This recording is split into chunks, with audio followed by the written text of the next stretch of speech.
Темпото за вториот изборен круг забрзува. По неколку дена мирување и консолидација, кампањата повторно го добива препознатливиот интензитет. Оние кои го бараат гласот на граѓаните се враќаат на терен. Кандидатот на ВМРО ДПМН за градоначалник на Скопје Орце Ѓоргиевски преку социјалните мрежи сподели видео како од изутрина се собира сметот во неколку општини заедно со коалициските и кандидатите од неговата партија. Ја повтори својата најава дека по негово евентуално стапување на функцијата за 72 часа Скопје ќе биде исчистено. Рано од утринава со средување на состојбите поврзани со нефункционалноста на комунална хигиена овде во Кисела Вода, во мојата општина, каде што зад нас се наоѓа една од микролокациите со континери која што е практично претворена во мини депонија. Вака реагираме бидејќи комунална хигиена не ја работи својата работа и така ќе продолжиме уште наредните 10 дена се до моментот додека не ја преземе градската власт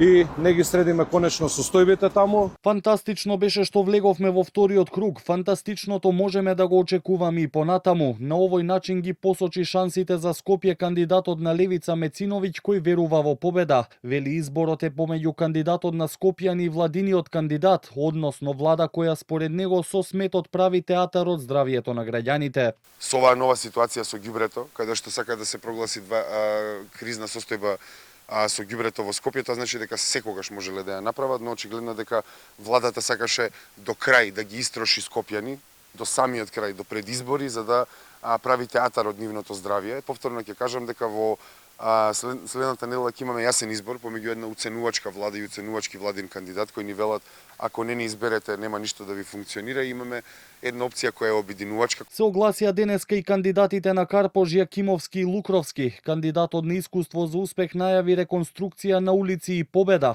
Кандидатот пак на ВМРО ДПМН преку социјалните мрежи посочи дека борбата станува се пожестока и дека е предмет на закани. Очекувам граѓаните на Карпош, односно сите опозициони сили да ме поддржат за вториот изборен круг, затоа што имаме програми, затоа што имаме резултати. Знаат граѓаните со кого се соочуваат. Денеска предадам тука веќе имам дојави и на закани на луѓе кои се блиски до мене од одредени локали, бизниси. После ова, сето кога ќе заврши, некој ќе мора да сноси одговорност. Не би го коментирал вториот круг не денеска, порача кандидатот и актуелен градоначалник на Центар Герасимовски. Вели, целиот фокус е на надминување на опасната ситуација со сметот. Неговиот против кандидатот Знам Лабудовиќ најави субвенции за учениците за лаптоп или таблет. Сакаме децата во Центар да имаат исти услови, ист пристап до знаење и еднакви можности да учат, истражуваат и да се надградуваат.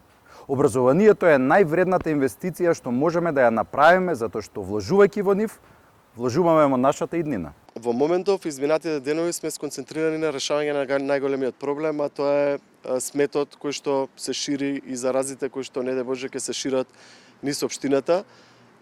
Не би коментирал за вториот круг не денеска, не на оваа пресконференција. Кампањата денеска ја продолжи кандидатот на Вреди за Тетово Касами, кој најави продолжување на проектите кои според него го подобриле животот во градот.